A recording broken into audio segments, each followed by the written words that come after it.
In the seventh inquiry, called Nalagiri, we hear about how the elephant Dhanapalika was sent in order to kill the Buddha. In the past, it seems, the Buddha-to-be, who was an elephant's groom, rose onto an elephant, and seeing an independent Buddha walking on the highway said, "Where is that shaveling going?" And being angry and stubborn, he assaulted him with his elephant.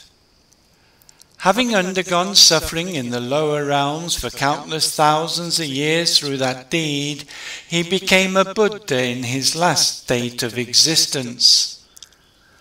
After Devadatta had become friends with King Ajatasattu, he said, "Great king, after killing your father, you will become king, and after murdering the Buddha, I will be the Buddha."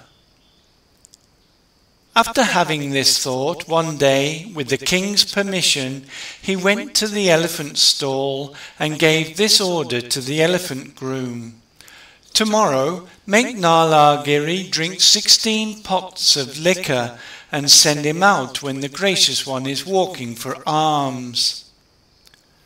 There was a great uproar in the whole town, and they said, "We will see a battle between the noble Buddha and the noble elephant."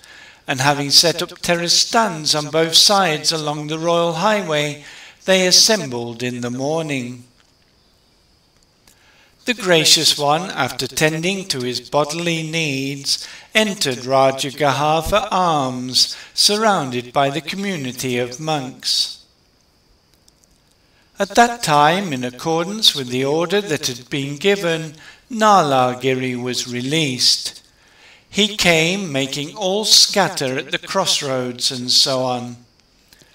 Then a certain girl, being seized with fear, ran from street to street, and the elephant, having seen that girl, pursued her.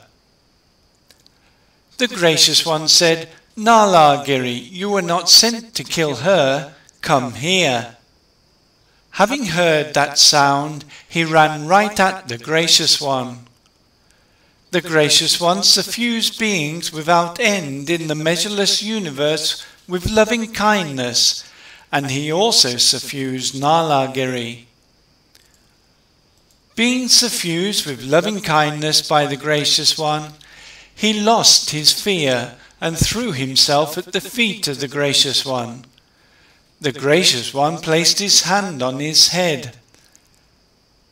Then the gods and deities, their minds marvelling and wondering, worshipped him with fragrant powder and so on. The whole city became filled with a heap of wealth knee-deep. The king had the drums beaten and said, "The wealth up to the west gate is for the town dwellers. The wealth up to the east gate is for the king's treasury." And they all did that. Then Nalagiri gained the name Dhanapala, and the Gracious One returned to the bamboo monastery. Therefore it is said, "Before I was a Mahout, while a supreme independent sage was wandering for his alms food, I struck him with my elephant. Through that deed and its result, elephant Nalagiri, swaying violently, rushed at me in the city of Garibbaja.